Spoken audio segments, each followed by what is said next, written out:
2750 కోట్ల చెక్ ఇస్తుందని మహబూబ్ నగర్ లో రైతు సభలో డబ్బి చెక్ ఇచ్చినావు. ఇయాల్టి వరకు ఆ డబ్బులు రైతుల ఖాతాల్లో జమ కాలేదు. ముఖ్యమంత్రి డబ్బి చెక్ ఇస్తాడా? ముఖ్యమంత్రి డూప్లికేట్ చెక్ ఇస్తాడా? ముఖ్యమంత్రి ఇచ్చిన చెక్ పాస్ కాకపోతే ముఖ్యమంత్రి గారు ఆ కుర్చీలో కూర్చునే అర్హత నీకు లేదు అని చెప్పి నేను ఈ రోజు చేస్తా ఉన్నా. నవంబర్ 30 జనవరి 26వ తారీఖు, డిసెంబర్ 30 జనవరి 30 2 నెలలైనా నువ్వు ఇచ్చిన చెక్ పాస్ కాదా? మొన్న నీ మంత్రి దామోదర్ రాజు నరసింహ చెప్తున్నాడు, ఇంకా చెక్ పాస్ కాలే, చెక్ పాస్ కాలే. వేరే ఊళ్ళో పోతే జనం నిలదీస్తే మీ ఊళ్ళో ఇంకా 123 మందికి రుణమాఫీ బాకీ ఉందని దామోదర్ రాజు నరసింహ చెప్తున్నాడు. ముఖ్యమంత్రి ఏమో రుణమాఫీ అయిపోయింది అంటాడు. నువ్వు ఇచ్చిన చెక్ ఏమో ఇంకా పాస్ కాదు. ఏ ఊరికి పోదాం చచ్చిపోయినా, ఏ ఊరికి పోదాం మహబూబ్ నగర్ జిల్లా ఎక్కడ పోయినా లక్షలో రుణమాఫీ ఇంకా కాలేదు. 2 లక్షల లోపు ఇంకా మిగిలి ఉన్నారు. 2 లక్షల మీద ఒక్కరికి కూడా రుణమాఫీ చేయకుండా రైతుల ఉసురు పోసుకున్నాడు రేవంత్ రెడ్డి. ఇన్ని పచ్చి అబద్ధాలు. 21,000 కోట్లు ఇచ్చిన మాట్లాడండి. ఇవాళ నువ్వు ఇచ్చిన 2750 కోట్ల చెక్ పాస్ అయితే కదా 21,000. ఆ చెక్కే పాస్ కాకపోయా, పాస్ కాని చెక్కులు కూడా కలిపి 21,000 కోట్ల రూపాయలు రుణమాఫీ చేసినని మాట్లాడు రేవంత్ రెడ్డికే చెల్లింది. ఆనాడు ప్రతిపక్షంలో ఉంటే అన్ని అబద్ధాలు, అబద్ధాల పునాదుల మీద అధికారంలో వచ్చిన కాంగ్రెస్ నేడు పరిపాలనలో కూడా అవే అబద్ధాల పరంపర కొనసాగిస్తున్నారు. చెక్కు పాస్ అయ్యాలని పైసలు ఇచ్చిన అక్కడి ముఖ్యమంత్రి. మరి 22,750 కోట్ల చెక్కు మహబూబ్ నగర్ నుంచి హైదరాబాద్ చేరలేదా? ఫైనాన్స్ డిపార్ట్మెంట్ చెక్కు ముట్టలేదా? ఫైనాన్స్ డిపార్ట్మెంట్ లో ఎందుకు చెక్కు పాస్ కాలేదు? ఇలా ముఖ్యమంత్రి సమాధానం చెప్పాలి.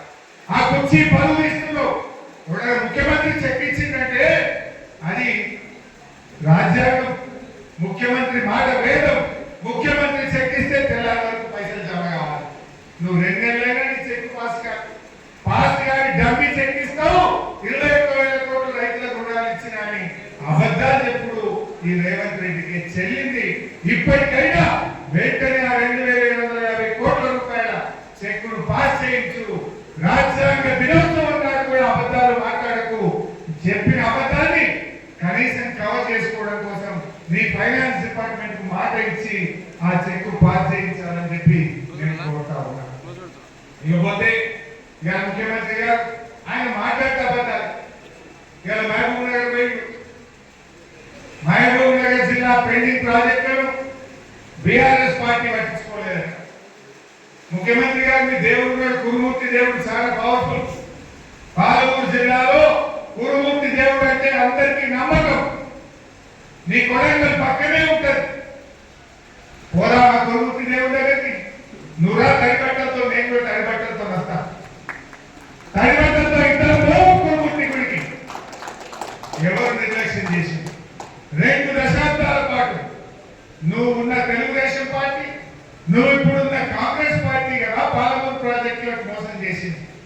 20 ఏళ్ళు, 10 ఏళ్ళు తెలుగుదేశం, 10 ఏళ్ళు కాంగ్రెస్ పార్టీ, 20 ఏళ్ళు కల్లకుర్తి, నెట్టంపాడు, భీమా, కోయిల్ సాగర్ ప్రాజెక్టులను పెండింగ్ లో పెట్టి 20 ఏళ్లలో మీరు 26,000 ఎకరాలకు నీళ్ళు ఇచ్చింది.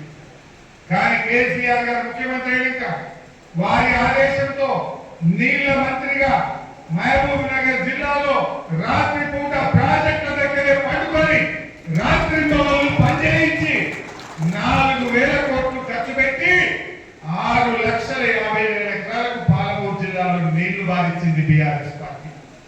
ఇది తప్ప పోదాపా కురుమూర్తి గుళ్ళకి. ఆ దేవుడి ముందు